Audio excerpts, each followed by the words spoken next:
السلام عليكم ورحمة الله وبركاته. وأنا سلامي أصحابتي halkan ku xidhan meel kasta aad joogtaa. Sidaan ku ballansaneenba muuqaalkeena wuxuu ku saabsan yahay nidaaminta waqtiga sidaad waqtigaaga aan u maareyn lahayd. Haddaba 19 qodob oo muhiim ah ayaa halkan kula wadaagaya ku soo dhawaad muuqaalka.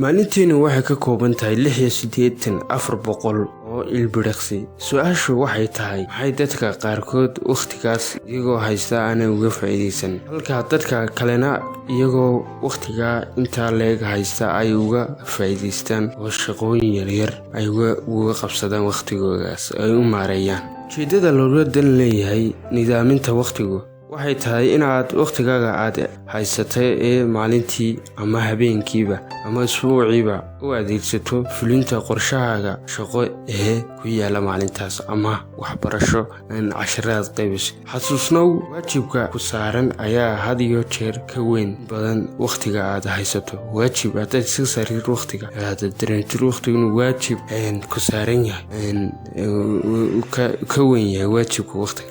adigu ma haysatid in ka badan 24 saacadood maalintii ama 168 saacadood oo usbuuciiba ma haysatid. ma taajir ahaado qofku ama faqiir ahaado, waxay ka siman yihiin 24 saacadood oo maalintii ah. Si aad haddaba uga faa'iideysato waqtigaaga waxaan fiican inaad adeegsatid qodobadan soo socda. intaana qodobadan u gudagelin in yar ayaan ka horeysinaya mowduucyo muhiim ah ayaan in yar ka horeysinaan ka hor dhacaya bal ila dhuux mowduucyadan.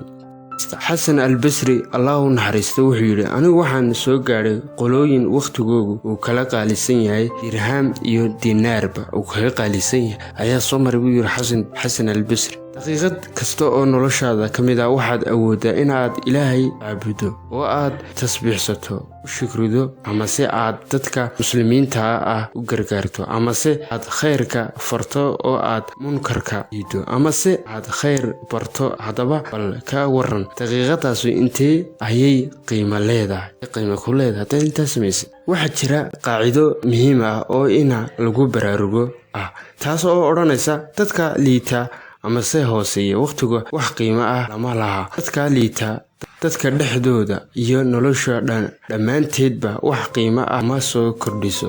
haddaba dadka liita reer galbeedku waxay waqtigooda iyo daqiiqadooda ku qiimeeyaan dollar iyo euro. inaguna haddii ayn muslimiin nahay waxaan waqtigeena iyo saacadeena ku qiimeynaa adeecida rabbigeen, quuda xalaala sidaan u doonan lahayn risaaqada ilaahay xalaasha iyo kasbashada ma jihaad aan jihaadno ilaahay darteed u jihaadno. la saaxiib oo ku dhex jir kuwa waqtigooda qiimeeya si aad adiguna aad uga dheeraato waqti lumiska, kana fogow kuwa waqtigooda dayaca ama waqtigooda luma sidaanan ay ku qaasin xanuunkooda. haddii raacdid qof aad saaxiibatiin oo caado ka dhigtay inuu waqtigiisa lumiyo, adna aakhirka waxaad noqonaysaa mid waqtigiisa lumiya. marka la saaxiib haliyo jiraayo qof waqtigiisa u qiimo la leeyahay. waa kii nabiga calayhi salaatu wasalaam uu yidhi waxaad xasuusnaataa inaad dadka jannada gala waxa keliya ee ay ka murugoodaan ay tahay saacadii keliya ee adduunyada joogeen aana ilaahay uga faa'iideysan, ilaahay inay u tasbiixsadaan aana uga faa'iideysan. adna markaa isku day inaad saacadaha yar kooban maalintii markaad subaxii soo toostid wajaanis cusub aad heshay ilaahay ku mahadceli, ducada akhriso. ducada subaxii markaad soo toostid la akhristo ducadaas oo ah alxamdulillahi alladii axyaana bacda maa amaatana wa ilaahi masiir. ilaahay baa ku mahadle caafimaadka iyo nabaqada ugu soo toosay. markaad ducada akhrisatid isku day inaad 24 saacadood aad maamushid. u fiirso oo dul istaag hadalku ilaahay uu yidhi dadka umay sugnaanin ilaa wixii ay shaqaysteen mooyaane. waxba kumay sugnaan haddaanad aakhira u shaqaysan ma adduunyada shaqaysan. qofna wax bilaasha iskama yeel. nabiga calayhi salaatu wasalaam naxariista nabadgelyo korkiisa ahaatee waa kii yidhi jannadu waa qaali, ciyaar laguma helo. markaa qof kastoo isku ku dadaal inta adduunyada joogta. adduunyadu waa daarul shaqo oo daar laga shaqaysanayo oo loo shaqaysanayo aakhiro. markaa isu day inaad jannadaas iyo cadaabka ilaahay sida uga badbaadi lahayd jannada ursi shaqada jannada ilaahayna ciyaar ku heli maysid mid ka mid ah dadka maalqabeeyaasha ee guulaystayaasha ayaa la weydiiyey maxay dadka u diiday inay guusha ay gaadhaan wuxuu ku jawaabay waa hadafkooda oo aan cadayn buu jawaabtiiba ku soo koobay qorsheyntu waqtigu inta badan waxay ka bilaabmataa adigoo diyaarinaya liis ka kooban shaqooyinka ay waajibka tahay maalinkaas inaad qabatay adigoo shaqo kasta waqti siinaya laakiin su-aashu waxay tahay sidee baad u diyaarinaysaa liiskaas haddaba waxaan u gudagelinaa 19 qodobe aan soo sheegnay ugu horreyn muuqaalka bal in yar dhagaaya yara amaahi ee la dhigta u raaraci qodobka koowaad wuxuu odhanayaa hortaada soo dhig liiska qorshooyinkaaga ee usbuuca hortaada ayaa soo dhigaysa liiska qorshooyinka usbuucaaga aad qaban lahayd usbuucaas qodobka labaad isla waqtiga deji liiska shaqo maalmeedkaaga waxba dib ha u dhigin isla waqtiga aad taaganta shaqo maalmeedkaaga waxaas aad qaban lahayd haddaad arday tahay maadooyinkayga ay kugu bateen wax akhriskoodii deji oo maaree qodobka saddexaad ha samayn in ka badan hal liis waxaa jira sanad kastaba markuu dhammaado dad ay xamaasadu ay qaado waxay soo qaadanayaan wallaahi sanadkan waxaan doonayaa inaan waxa aan qabto kadib dhowr waraaqood buu soo qaadanayaa oo xariiqaya kadib 2 bilood ama 3 bilood ugu horeeya waqtiga ayaa xamaasaduna ku koobanaysaa adhow baad arkaysaa isagoo aanan fulin marka qodobkan wuxuu ka saacidayaa markuu ku leeyahay ha sameyn in ka badan hal liis uu sameeyo hal liis markay samaysid qodobo yaryar oo muhiim ah soo hoosgeli qodobada muhiimka qodobka afraad deji liiskaaga gaarka ee kugu habboon liiskaaga gaarka ee kugu habboon maalintaas shakhsi ahaantaadii qodobka shanaad liiska ku qor shaqooyinka aad qabanayso oo dhan maalintaas qodobka lixaad isku qaybi waqtigaaga iyo shaqooyinkaaga adigoo eegaya sida ay u kala horeeyaan oo u kala muhiimsan yihiin isku qaybi shaqooyinka iyo waqtiga aad haysatid qodobka 7 meel iskugu gee shaqooyinka isku midka ee isku qaacidada tusaale ahaan iminka waa isku mid waxbarasho dhan la dhaho haddaad private ka dhigatid English ka dhigatid labadaas manhajka private iyo ka qaadatid iskuulka meel iskugu gee oo meel ku nidaam waa tusaale laakiin adaygood waxaad samaysid maalintii taasuna waa taas qodobka 8aad u khaas yeel shaqo kasta waqti go'an oo aad ku dhameynayso shaqo kasta khaas yeel waqti go'an oo aad ku sameeyay tusaalaan maanta waxaad doonaysaa inaad buug aad akhrisid maadooyinkaaga kamid ah waxaad sameynaysaa waqtigaas aad wax akhrinaysid ka fogow wax kasta mashquul kugu keenaya hadduu mobile yahay hadduu qofku yahay saaxiibatiin yahay mobilka iska xidh meel u jeeso meel fadhiiso qolkaaga fadhiiso ama meel kale fadhiiso meelaan cidigu mashquul kugu noqonin inta badan majaajidada ayaa banaanba majaajid ayaad ku soo akhrin kartaa oo majaajid baad aadaysaa keliya aad ku akhrinaysaa halkaas maadadaas si wacan baana aad u fahmaysaa qodobka 9aad dib u jeegare shaqooyinka maalmeedkaaga meesha ka saar shaqooyinka aan daruuriga ahayn ama muhiimka ahayn shaqooyinka muhiimka aan waqtigaaga luminaya maalayacniya meesha ayaad ka saaraysaa qodobka 10aad daqiiqad kasta oo waqtigaaga ka mid ah shaqoohaasiin hal daqiiqad waxba ka soo koobi karmaysa marka maadaba tusaale maadada arday iskuul tahay maadooyinka farabadin maadaba waxaad siisaa ilaa 30 ama saacad si aad ku qaybtid qodobkaasuna halka taasunba soo galaysa qodobka 11aad arrimaha lama filaanka waqtiga uga tag tusaale ahaan arrimaha lama filaanka kugu noqonaya iminka mid aad qaraabatiin ay tiisi dhamaatay oo geeridiisa lagu soo shaqay lama filaan kugu noqdeen waqtigaad uga tegaysaa hawshaas lama filaanka kugu noqotay ayaad sameynaysaa oo waqtigaaga ku buuxinaysa waqtiga uga tag macnaheedu weeye arrin kastaba noqotay lama filaan haday ku noqoto muhiimta qodobka 12aad tii horun bay soo iskelaysaa qodobka 12aad si fiican ula dhaqan arrimaha lama filaanka si wacan u samee oo si wacan uga dhaqan wixii lama filan kuu noqda sidaanan marmar badan uu kugu soo noqon shaygaasu hal maalin ka dhammow sidaan marmar badan kuu soo noqon. qodobka 13aad waqti nasasho u bannee naftaada iyo qoyskaagaba. naftaada inaad xasuusnaatid waa muhiim inaad ilowdid maaha naftaada xaq ayay ku leedahay. tusaalahan soo qaato labadii asxaabi ee nabiga calayhi salaatu wasalaam u yimi mid baa yidhi anu maalin oo dhan ayaan soomnaanaya. midna wuxuu yidhi habeen iyo maalinba salaad baan u taagnaanaya. midna wuxuu yidhi kii saddexaad ma hayo iga baxsatay balse 3 bay ahaayeen balse labadaas inaga filano. marka nabiga calayhi salaatu wasalaam wuxuu ku yidhi naftiina xaq ayay ugu leedahay naftiina inaad ilowdaan maaha. 3 asxaabi bay 3 bay ahaayeen laakiin ka saddexaad iga yara baxsatay ma hayo. balse waxaan ka dareemaynaa halkaas inuu qofka bini'aadanka naftiisu xaq ay ku leedahay. haddaad 24 saacadood aad tiraadid waxbaan akhrinaya waxbaan sameynaya waa mashaakil. marka naftaada xaq ayay ku leedahay naftaada nasi taasuna waa taas. laakiin ha ku badinin raaxada nafta raaxada lama baray raaxada ku badan laakiin inta muhiimka tusaalahan imika hurda ku qabanaysa hurdada seexo inta muhiimka. balse haddaad tiraadid sariirta ayaan jiifaya caawo dhan soo toosi maayaba 2 saacadood baan hurdaya may 30 daqiiqo oo naftaada iyo maskaxdaada aad nasisid ayaa kugu filan ama saacad. taasuna waa taas. qodobka 14aad amar kasta liiskiisa hortaagnaado liiskiisana u yaal.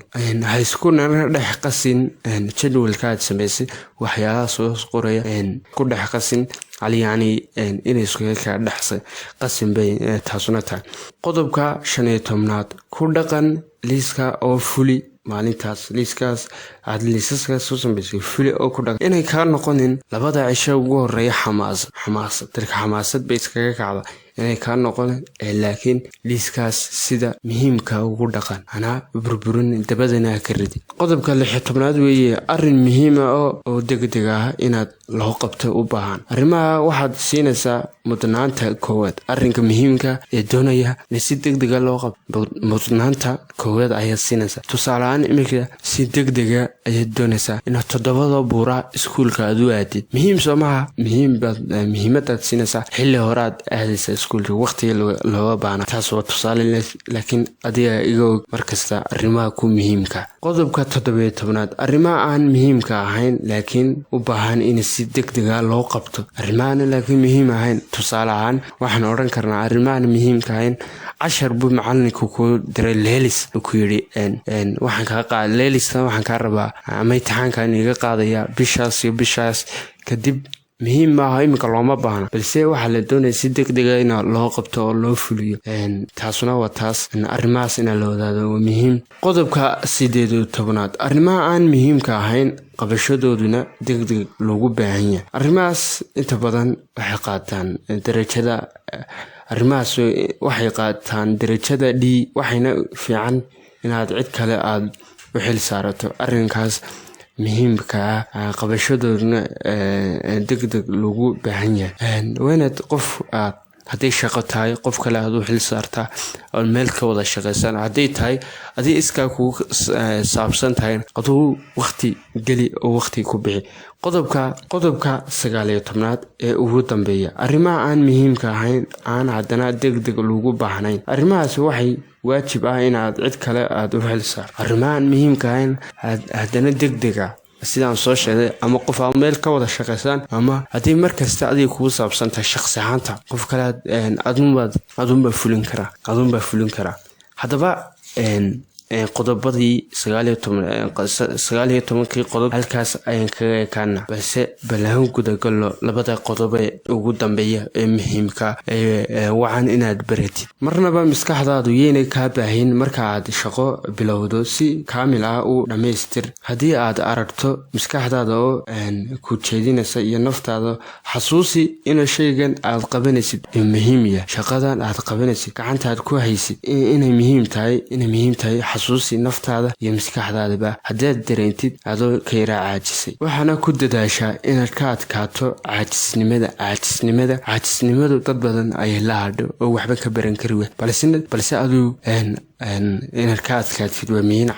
caajisnimada ka adkow oo naftaadana iyo maskaxdaada markay ka yara dareentid. tusaale ahaan waxaad doonaysaa adoo wax akhrinaya, wax akhriskii naftaada way dhibsanaysaa, maskaxdaada way dhibsanaysaa.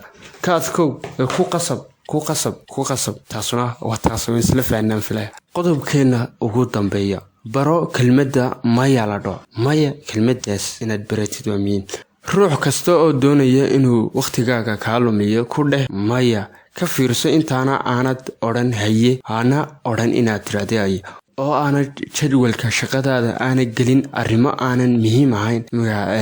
jadwal baaba samaysatay, jadwal baa kugu qorshaysanaa, saaxiibkaabaa kugu yeedhay, waxaana maalayacni ahayn, jadwalkaadiina kuma jirtid inaad waxaa qabatid. waxaad ku odhanaysaa maya uma baahni saaxiib, arrinkaas anu ku raaci kari maayo. hadduu ku dhaho ciyaar baan soo daawanana ama wax kale waxyaalaha inta badan waqtiga lumaya, qof kastaba u garanaya waxyaalaha waqtiga lumaya.